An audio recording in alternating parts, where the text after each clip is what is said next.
Radio Vatican, France et Afrique.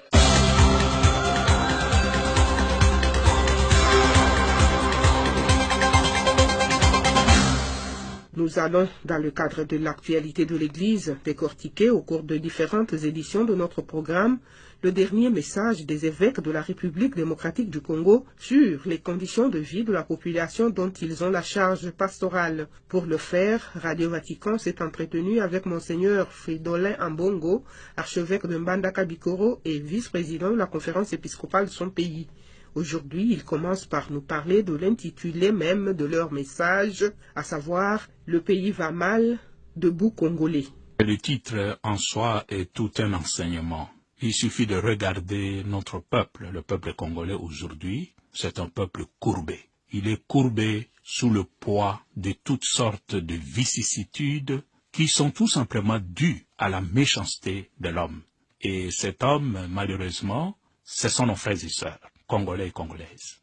Nous, avec notre regard de pasteur, nous disons, mais ça ne peut pas continuer comme ça. Ce peuple congolais pouvait vivre mieux.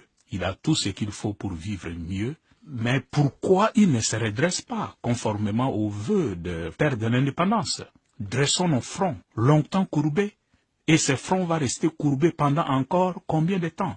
En tant que pasteur, nous ne pouvons que exhorter notre peuple à se mettre debout. Les opposants ont utilisé le même terme, debout congolais. Est-ce qu'il y a une coïncidence ou vous puisez dans la même source? Je crois que tout le monde puise à la même source. Et la source, ce n'est pas tant l'hymne national. La source, c'est la souffrance de notre peuple qui est courbé. Il suffit de regarder ce peuple, et pour peu qu'on a encore un peu de l'amour, qu'on a encore un peu de la compassion pour nos frères et sœurs, on ne peut qu'être touché par la souffrance de ce peuple qui a le dos courbé depuis très très longtemps. Dans votre message, vous parcourez alors la situation de votre pays et vous arrivez à vous poser la question, que devons-nous faire? Voilà, c'est la question que je vous pose maintenant pour développer un peu davantage et vous demandez effectivement à la population de votre pays de prendre en main le destin commun. C'est que notre constat, c'est que le peuple congolais a toujours compté sur la classe politique pour son avenir. Mais le constat est là, un constat vraiment amer, qui ne pourra plus fonder son avenir, un avenir heureux, un avenir meilleur, sur ce genre de classe politique que nous avons aujourd'hui au Congo. S'il veut qu'il y ait un changement dans le pays, c'est à lui de se prendre en charge et se donner une nouvelle orientation pour son avenir et pour l'avenir de ses enfants. La classe politique, heureusement, on trouve encore quelques-uns qui se distinguent.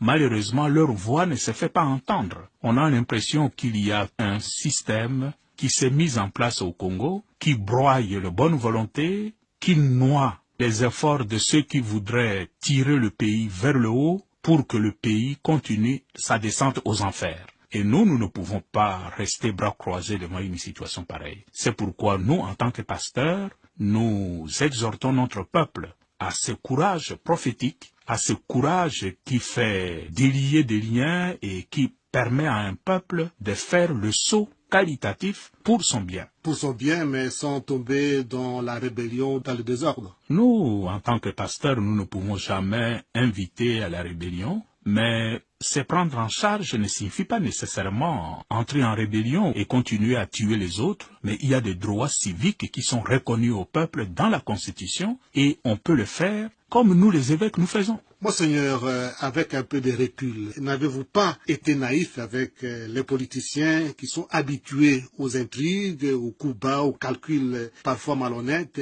Aujourd'hui, vous vous rendez compte que peut-être vous étiez dans un océan de crocodiles politiques qui ont toujours des arrière-pensées derrière la tête et que vous, les évêques, vous vous êtes présentés là-bas comme des bons pères chrétiens. Effectivement, quand on fait la relecture d'une action sociale, on trouve toujours le pour et le contre. Et effectivement, ce que nous avons fait, il y aura certainement quelque chose à redire là-dessus, mais moi je crois que nous avions conduit cette médiation avec les meilleures bonnes intentions pour un avenir meilleur pour notre pays. Nous étions même convaincus que le pays allait dans la bonne direction et je crois que beaucoup d'éléments allaient dans ce sens-là. il y a un élément vraiment qu'il faut prendre en considération qui explique le blocage d'aujourd'hui, ou ce qu'on pourrait dire le déséquilibre dans l'équilibre qu'il y avait pendant les dialogues, c'est aussi la disparition du président Étienne Tshisekedi. C'est un élément fondamental.